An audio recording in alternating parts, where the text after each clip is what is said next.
bukan sekedar merek dari menteri sekarang. Tetapi ini sebuah momentum untuk menempatkan kembali bahwa pendidikan kita bertujuan membentuk manusia merdeka.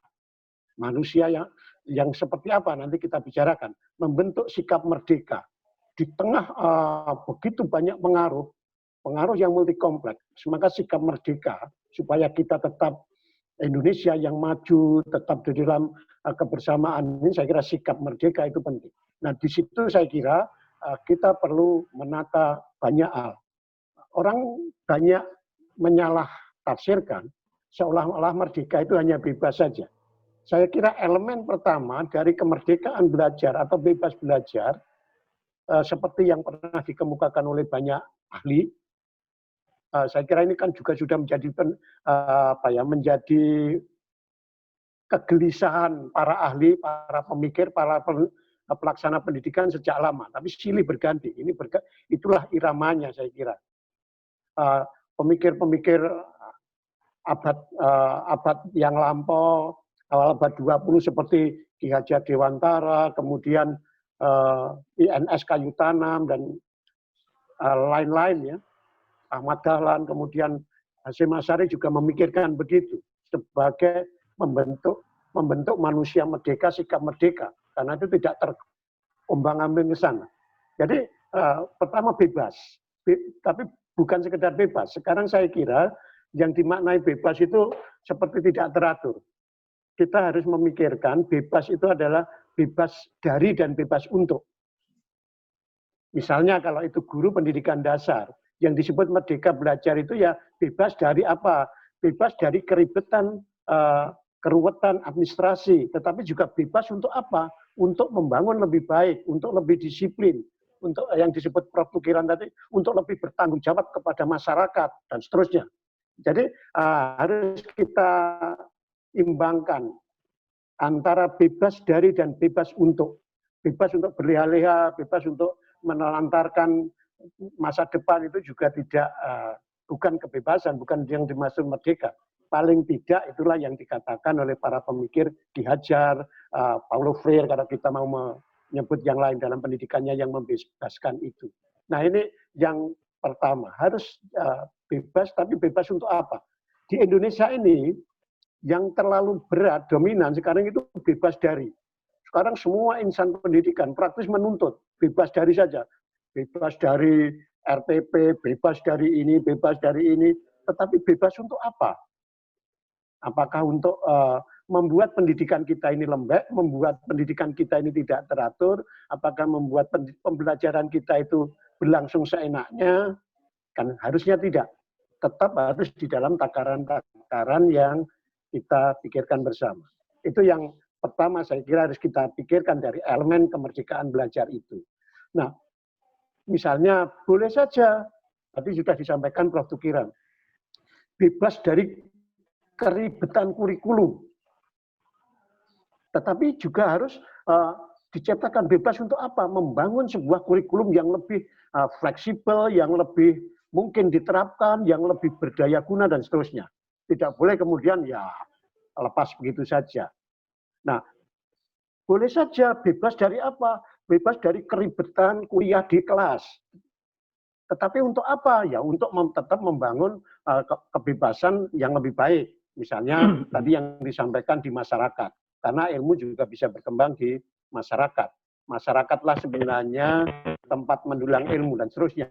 Yang kedua, elemen penting dari kemerdekaan belajar itu atau merdeka belajar menurut hemat saya adalah otonomi, kemandirian belajar. Nah, kemandirian belajar inilah yang harus kita pikirkan bersama-sama. Selain yang pertama ya, jadi Bapak Ibu guru, Bapak Ibu dosen itu tidak cukup hanya bebas dari kewajiban tidak ke kantor, tidak ke sekolah, tidak ke kampus, lalu berleha-leha. Tapi juga tetap bebas untuk apa? Bebas untuk berkreasi, berinovasi secara produktif dan seterusnya. Nah, itulah yang saya kira bisa diwadahi dalam komponen kedua dari merdeka belajar itu adalah kemandirian belajar. Nah, kemandirian, kebebasan itu saya kira membutuhkan keberanian. Nah, keberanian belajar. Nah, para dosen, para guru, para mahasiswa, para siswa itu harus berani belajar. Namanya berani belajar itu berani mencoba, berani mempraktekkan sesuatu, berani memahami sesuatu, berani salah, bahkan berani salah, tapi juga sanggup sanggup membenarkan, tetap mencari yang benar. Itu saya kira inilah yang dicari di dalam masa-masa yang sekarang itu. Yang keempat elemennya yang biasa disebut merdeka belajar itu tidak cukup hanya 3 berani saja, tetapi juga bergairah, bersemangat belajar. Nah ini saya kira yang harus kita pikirkan, yang keempat ini, pada masa pandemi ini kita melihat semangat belajar kita, semangat mencoba kita itu seperti turun. Mohon maaf misalnya kalau kita membuka situsnya Elsevier ya, Elsevier itu ada satu laman yang disediakan secara gratis sekarang, yaitu Coronavirus Information Center. Di dalam web Coronavirus Information Center itu kita melihat sekarang ini kemarin saya membukanya itu sudah lebih 30.000 artikel hasil riset, hasil penelitian. Nah, misalnya mahasiswa dan Bapak Ibu dosen kita selama pandemi ini sudah menghasilkan riset apa itu? Menghasilkan karya ilmiah apa? Ini kan kalau tidak menghasilkan apa-apa berarti ya pandemi ini bukan sebuah momentum untuk memperbaiki, merevisi pendidikan kita. Kalau di tempat lain seperti tulisan-tulisan yang tadi saya sebut, saya kira semua bisa melihat nanti sudah lebih 30.000 riset COVID-19 di seluruh dunia ini. Nah, yang kita hasilkan apa? Bukan berarti tidak apa, tapi mungkin kita masih harus berpikir. Di sini kita yang lemah, lebih banyak kebingungan. Nah, ini kan keempat elemen ini penting. Nah, kemudian yang berikutnya saya kira ekosistem pendidikan yang membebaskan dan seterusnya tadi, yang merdeka belajar. Nah, ekosistem ini tentu harus kita masih mencoba-coba ya. Kebijakan pemerintah pusat, terutama untuk pendidikan keputusan bersama itu kebanyakan kan pembelajaran daring. Kita tahu bahwa pembelajaran daring itu tidak serta-merta bisa diterapkan. Kita harus sadari bersama. Sangat variatif ya, sangat variatif. Nah, apakah ini bisa disebut merdeka atau ada kelenturan-kelenturan bagi daerah-daerah tertentu? Kita harus ingat misalnya kabupaten kota yang tergolong 3T itu masih 280. Sekitar 280 dari sekitar 650-an kabupaten kota. Jelas kalau wilayah 3T itu akses digitalnya, akses internet dan sebagainya terbatas.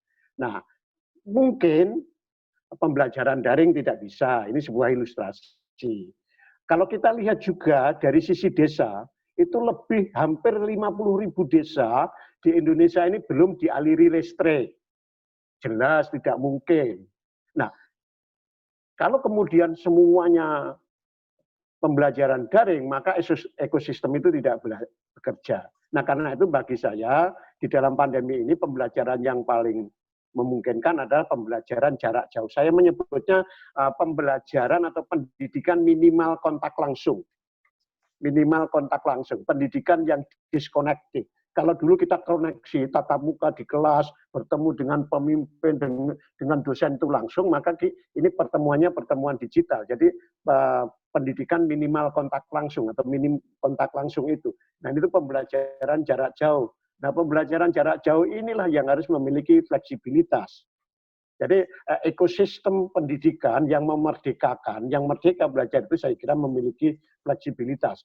Kalau perguruan tinggi, saya kira sebagian besar yang di Indonesia saya kira kan 5.000 itu, saya kira sebagian besar sudah memiliki akses internet dan seterusnya. Itu tentu pembelajaran daring mungkin dilaksanakan.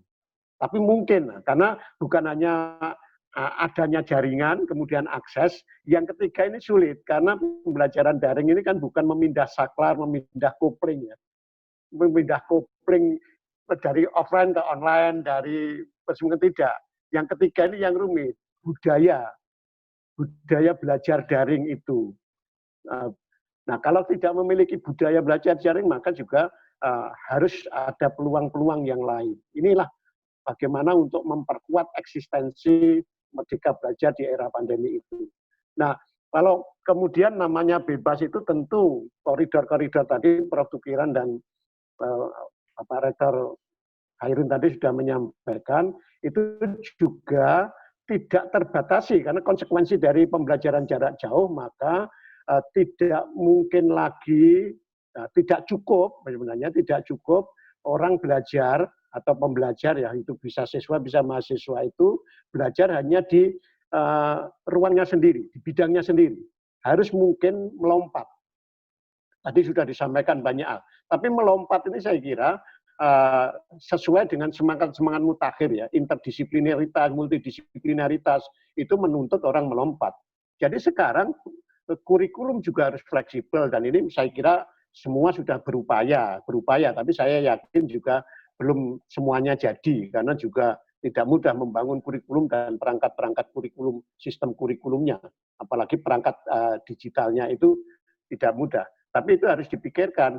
Seorang mahasiswa jurusan A itu tidak bisa juga sekarang hanya mengambil mata kuliah itu. Itu saya kira di dalam kebijakan Kampus Merdeka sudah ada, takarannya berapa. Tapi bagaimana itu ditempuh? Nah ini kan juga membuat perguruan tinggi di Indonesia atau di luar Indonesia itu harus saling bekerja sama. Yang negeri dengan swasta, yang negeri swasta di Indonesia dengan luar negeri itu harus dikocok ulang. Itu untuk menciptakan fleksibilitas layanan belajar. Nah demikian juga kalau itu pendidikan menengah, kalau pendidikan menengah apalagi SMK itu wajib saya kira. Wajib harus keluar dari kandangnya dan harus seluas-luasnya. Tapi yang SMA bagaimana? Apakah ada? Bisa tidak mengikuti pembelajaran? Kalau perguruan tinggi saya kira pembelajaran daring terbuka itu sudah memberikan contoh, itu sudah leluasa. Tetapi bagaimana sekarang memantapkan sistemnya? Kerjasama itu harus fungsional. Misalnya di Hairun itu boleh mahasiswanya sampai 40 SKS mengambil di luar universitas, misalnya mengambil beberapa mata kuliah di Universitas Muhammadiyah Purwokerto, mengambil lagi di tempat yang lain. Di tempat lain itu misalnya di Jakarta dan sebagainya, tetapi nilainya langsung diakui. Nah ini kan juga sistem-sistem untuk memperkuat fleksibilitas ekosistem pembelajaran. Nah demikian juga saya kira sering terjadi yang merumitkan kemerdekaan belajar atau merdeka belajar itu sebenarnya bukan aspek-aspek akademik atau edukatifnya. Yang harus kita persiapkan adalah aspek administratifnya. Sering manajemen dan administrasi itu kagok. Nah, masih perlukah sekarang ini di dalam masa pandemi dan kemudian digitalisasi yang begitu masif ini, misalnya tanda tangan skripsi pada dosen, tanda tangan skripsi tesis pada dosen, apa masih perlu? Apa tidak cukup di digital saja? Barcode, pakai barcode. Jadi sistemnya pakai barcode, tapi kan juga belum ada aturannya gitu. Jadi tidak perlu lagi tanda tangan, kalau barcode kan sudah otomatis membaca semua. Tapi kan banyak persyaratan harus tetap aturan itu tanda tangan basah dan sebagainya. Nah ini hal-hal yang harus diserasikan. Biasanya dalam membangun ekosistem pendidikan, ekosistem belajar yang merdeka itu bidang atau aspek pendidikan, aspek edukatif atau aspek akademik itu melaju kencang, tetapi dukungan manajerial dan administratif itu yang lambat, sehingga terjadi ketimpangan, banyak juga yang tidak sabar, juga frustasi. Nah, selain dukungan manajerial yang juga harus kuat, itu sebenarnya perangkat-perangkat materialnya. Perangkat-perangkat material itu terutama dalam hal sekarang itu pendidikan jarak jauh dan pendidikan minimal itu minimal kontak langsung itu ya misalnya perangkat-perangkat digital, internet, kemudian perangkat komputer dan seterusnya itu apakah harus individual atau tidak. Nah, kita harus tahu bahwa pembelajaran yang merdeka, yang dalam arti digitalisasi itu padat teknologi, padat pengetahuan, dan padat modal. Nah, yang saya ingin menyebut padat pengetahuan. Kita sudah terbiasa tatap muka, dosen, guru sudah terbiasa tatap muka. Sekarang harus tidak bersemuka, minimal kontak langsung. Berarti kan harus belajar tahu Meet, tahu Google Zoom, tahu bagaimana mengesahkan sesuatu surat itu langsungnya digital. Ini kan berarti padat pengetahuan, harus belajar kembali. Kesediaan belajar kembali, kegairahan belajar kembali, keberanian belajar kembali, ini saya kira juga menunjukkan sikap-sikap yang merdeka itu. Nah, ini apakah belum? Kita harus belum mengatakan itu masih dalam proses dan tidak stabil. Ada yang sudah sangat melaju cepat, ada yang masih terantuk-antuk. Nah, di bidang pendidikan dasar dan menengah juga demikian. Ketika kemudian kebijakan pokoknya, karena itu yang memungkinkan, pembelajaran daring, semua ketika tidak bisa daring kemudian macet. Nah, di sinilah saya kira kepemimpinan itu penting. Jadi di dalam ekosistem pendidikan yang memerdekakan tadi, kepemimpinan menjadi sangat penting. Misalnya di wilayah-wilayah yang tidak ada akses digitalnya, aspek digitalnya tidak stabil. Kalau pembelajaran daring tidak bisa, lalu apa? Nah, ini kan aspek kepemimpinan. Kalau pembelajaran daring tidak mungkin, ya pembelajaran luring. Kalau sebelum daring langsung sinkronis, pembelajaran daring asinkronis bisa apa tidak? Memanfaatkan radio, TVRI, kemudian bahan-bahan video yang kemudian dikirimkan, bisa apa tidak? Nah, ini saya kira faktor kepemimpinan. Demikian juga kalau dua-duanya daring baik sinkronis maupun asinkronis tidak bisa, lalu apa? Nah, ini kepemimpinan penting. Saya melihat sih ada banyak, bahkan banyak kreativitas lokal yang baik ya. Misalnya membuat konsep mobile learning, jadi guru kunjung gitu ya. Yang di dalam PLS dikenal dengan guru kunjung. Guru kunjung, jadi di guru itu biasanya ini di SD dan di SMP, di desa-desa itu gurunya yang berkunjung bertahap diatur oleh sekolah. Ini sebuah kreativitas. Tapi kreativitas ini muncul untuk mengatasi pembelajaran di masa pandemi berkat adanya kepemimpinan. Nah, karena itulah kepemimpinan itu penting untuk mendorong, berani bertindak, tapi tetap sesuai dengan protokol kesehatan. Di berbagai tempat saya melihat, di Papua ada, di Madura ada, di Sulawesi juga ada, di tempat-tempat yang akses internetnya itu terbatas, saya melihat munculnya kreativitas-kreativitas ini berkat kepemimpinan itu. Tetapi ini harus didorong lebih kuat lagi. Nah, ini ekosistem pendidikan. Nah, kemudian yang tentu yang sangat berat menurut hemat saya untuk menakar eksistensi Merdeka Belajar ini adalah bagaimana menyiapkan dalam tanda petik ruang-ruang belajar, menciptakan, mengontrol ruang-ruang belajar yang memerdekakan. Jelas sekarang ini kita tidak bisa lagi mengandalkan kelas-kelas konvensional. Seperti pernah dikatakan oleh Clayton, sebenarnya kelas-kelas kita itu sudah disapu bersih.